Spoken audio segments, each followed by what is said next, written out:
história do George Best, o Jorge Melhor. Me divirto com o dinheiro que eu ganho e não me dedico totalmente ao futebol. Eu não sou um monge do futebol. Apesar de treinar com vontade e jogar com mais vontade ainda, sinto que posso fazer o que quiser com a bola. Não importa o adversário. Por isso, se eu quisesse, poderia ser melhor que o Pelé. George Best nasceu em Belfast, Irlanda do Norte, em 22 de maio de 1946, filho de Dick e Anne Best, que dizia que George andava com a bola para cima e para baixo. Reza a lenda que George amava tanto futebol que dormia abraçado com a bola quando criança. E tão logo, seu talento começou a chamar a atenção nos times amadores de Belfast. Aos 11 anos, George ganhou o torneio escolar pelo colégio Grosvenor High, mas o colégio não ligou para o título, já que o foco esportivo era o rugby. Como não tinha futebol na escola, ele começou a matar aula para jogar com os amigos. Quando foi descoberto, seus pais o trocaram de colégio, onde foi estudar com seus amigos e poder jogar futebol na educação física. Magro e muito habilidoso, jogava em um time armador chamado Craigag Boys. E aí resolveu tentar a sorte e fazer uma peneira no Glentoran, um time local do leste de Belfast. Mas o técnico não aprovou aquele menino baixo e muito magro. Dias depois, enquanto jogava pelo Craigag, um goleiro do Manchester United, chamado Bob Bishop, viu George jogando e enviou um telegrama a Matt Busby, técnico do time principal do Manchester United, falando do talento do menino. Matt, eu acho que encontrei um gênio. Então, George foi convidado para fazer um teste no Manchester United e foi aprovado com facilidade. Logo que entrou no clube, já passou a ser observado de perto por Busby. Mas George ainda era menor de idade e não era inglês. Naquela época, o Manchester United não podia assinar com ele para o time juvenil, como jogador do clube. Então, ele ganhou um emprego no canal de Manchester e treinava no clube 2 vezes por semana, como jogador amador. A equipe de cima já contava com Bob Charlton e Dennis Law, que eram as estrelas da companhia. Mas Busby ainda precisava de outro jogador para dividir a responsabilidade com os dois, e via no jovem norte-irlandês o cara para desempenhar esse papel. Aos 17 anos, recém-completados, George Best foi promovido ao time principal e finalmente estreou pelo time profissional do Manchester United contra o West Brom, numa vitória de 1-0 no Old Trafford. Na primeira temporada, disputou 26 partidas e marcou 6 gols, mas já mostrava muito do que viria pela frente. Sem medo de dividida e de jogadas duras, Best partia para cima dos adversários, com a bola praticamente colada nos pés. O clube acabou em segundo lugar naquele campeonato, mas a torcida do Manchester United já ficava maravilhada com sua trindade, Best, Law e Charlton. George Best voltou ainda melhor na temporada seguinte, mas começava a ter certos problemas com os companheiros de time, pois era extremamente fominha. Queria resolver tudo sozinho, deixando Bob Charlton revoltado diversas vezes. Rapidamente, surgiram comparações entre o estilo de Best e de Garrincha, por jogarem na mesma posição, pela facilidade de chutar com as duas pernas e principalmente pela habilidade e velocidade em campo. Ao fim da temporada, o Manchester United chegou ao título, o 6º de sua história, com um desempenho incrível do time. George fez 59 partidas e 14 gols na temporada. Então, começava ali uma nova obsessão no clube e no elenco, conquistar a Copa dos Campeões da UEFA. Então Busby focou todas as atenções da equipe no torneio continental. E o United foi muito bem, até que se encontrou com o Benfica de Eusébio nas quartas de final. Uma vitória apertada em casa por 3-2 deixou Busby apreensivo.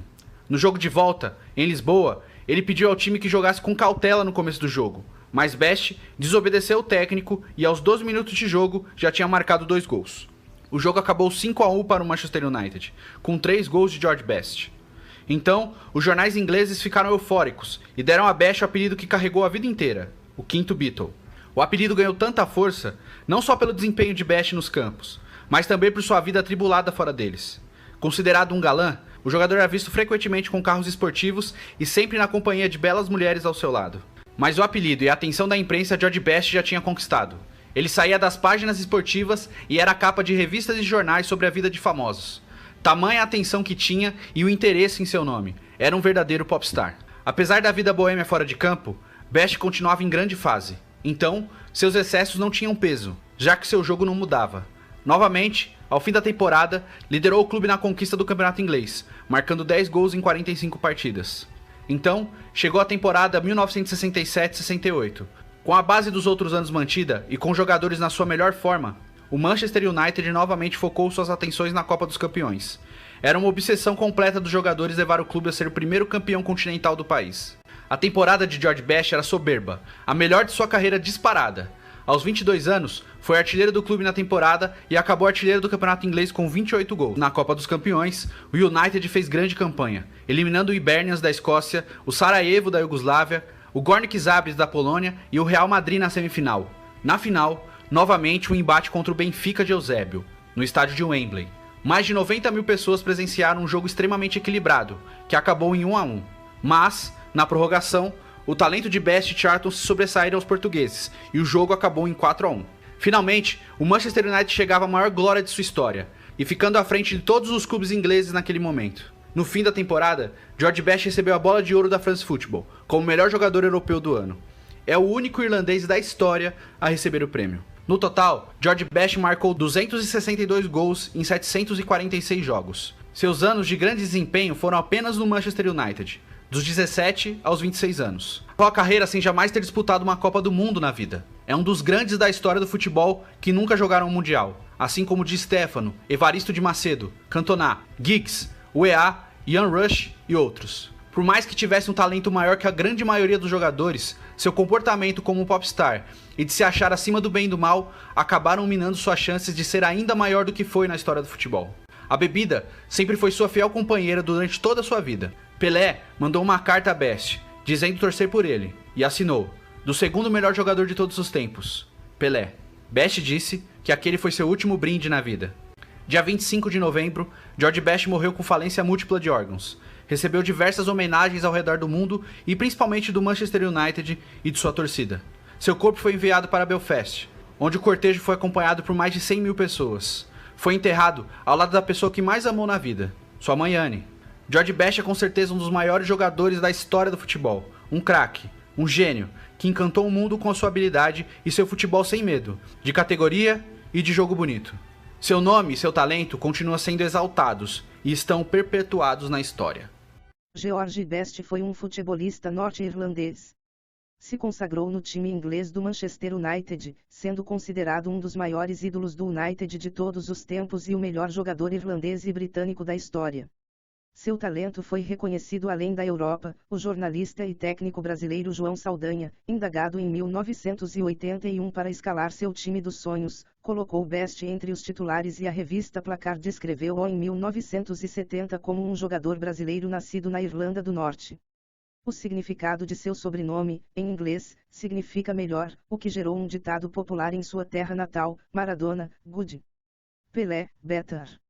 George Best, Maradona, bom. Pelé, melhor. George, o melhor. Nasceu na capital da Irlanda do Norte, logo após o fim da Segunda Guerra Mundial. Era tão fanático por futebol quando criança que dormia com uma bola na cama. Aos 15 anos, foi treinar no Manchester United, descoberto por um olheiro do clube que o vira atuar por um time amador de Belfast, os Cregag Boys. Em 1963, aos 17 anos, estreou como profissional. Era magro e franzino, mas demonstrava grande velocidade e domínio de bola. O clube ainda vivia no luto causado pela morte, em acidente aéreo, de alguns integrantes da jovem e brilhante equipe que encantara o futebol inglês nos anos 50, os Busby Babies, os bebês do técnico Matt Busby, um dos sobreviventes do desastre. Tendo continuado no comando do time, Busby aprovaria a contratação do gênio anunciado. Em sua primeira temporada, Best participou do título da FA Cup. Não demoraria a explodir, driblador, provocador e dono de um talento irrepreensível dentro de campo, o que lhe rendeu comparações a Garrincha, formou um lendário trio com o inglês Bob Charlton, outro sobrevivente, e o escocês Dennis Law. Com eles, foi campeão inglês em 1965, o sexto título da história do clube no campeonato. Credenciado para a Copa dos Campeões da UEFA de 66, o United cruzou nas quartas de final com o forte Benfica de Eusébio, Coluna e José Torres, clube cuja equipe base fora bicampeão do torneio em 61 e 62. Após vitória apertada por 3-2 em Old Trafford, Busby determinou cautela e estudo do adversário nos primeiros 15 minutos da partida de volta, em Lisboa. Best o desobedeceu e em 12 minutos já havia marcado 2 vezes. Os Red Devils fariam 5-1, com ele marcando um terceiro gol, em pleno Estádio da Luz. No dia seguinte, ele era manchete nos jornais ingleses com o título mais cultuável possível pela juventude inglesa daqueles tempos, o quinto Beatle. O sonho do troféu europeu naquela temporada, entretanto, acabaria nas semifinais, onde os mancunianos foram eliminados pelos iugoslavos do Partizan. O apelido ganhou força de qualquer forma, e também devido à vida de Best fora de campo, onde era frequentemente visto com belas mulheres e carros de último tipo, despertava histeria nas adolescentes com seus cabelos longos e esvoaçantes e seu rosto de galã de cinema, metendo-se em altas festas. Tal comportamento boêmio o levaria ao alcoolismo que acabaria com a sua carreira. Com certa frequência, também atrasava-se ou não comparecia a treinos, o que o fez levar inúmeras multas e suspensões. Ainda assim, sua capacidade devastadora de furar defesas e seu grande carisma esgotavam a imaginação da imprensa europeia, que a cada nova grande exibição procurava um novo adjetivo para qualificá-lo. Após voltar de uma de suas suspensões, que durou 28 dias, marcou os 6 gols da vitória por 8-2 sobre o Northampton Town. Em 67, veio o novo título inglês. O tri quase veio em 68, Best terminou o campeonato como artilheiro com 28 gols, mas a conquista ficou com o rival Manchester City por 2 pontos de diferença. Paralelamente, em nova chance na Copa dos Campeões, o United encarou outra vez o Benfica, desta vez na final, disputada no mítico Wembley. Best marcou o terceiro gol na vitória por 4-1 driblando toda a defesa adversária, fazendo do United o primeiro inglês a vencer o mais importante troféu europeu de clubes. Ao final daquela arrasadora temporada, recebeu a Bola de Ouro da France Football como o melhor jogador europeu do ano. É até hoje o único de todos os irlandeses agraciado com o prêmio.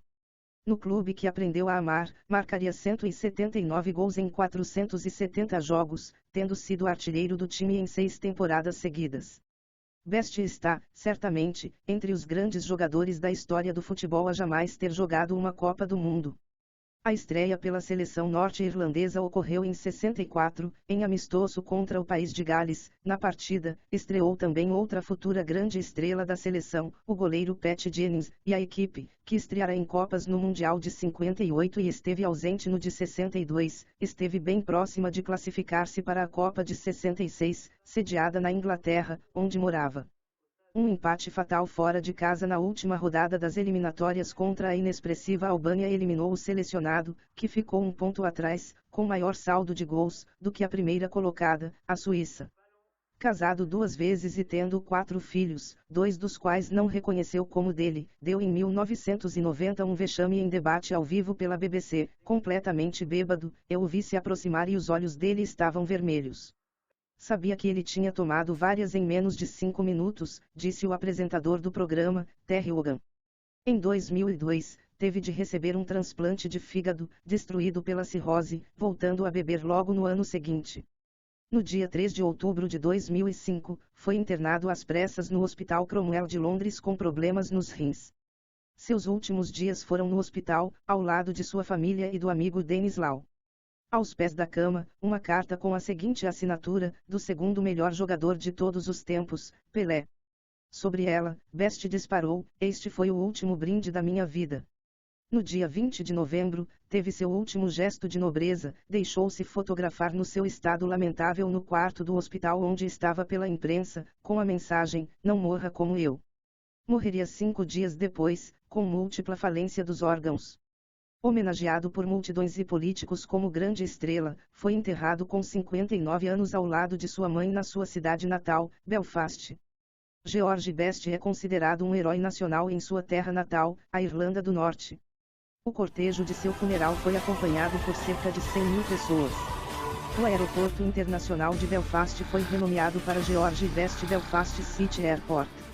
Além de ter deixado ao mundo seu futebol inesquecível, tornou-se conhecido também por suas grandes e inesquecíveis frases de efeito. Odeio táticas, elas me aborrecem. O que me importa são meus dribles, chego a sonhar com eles.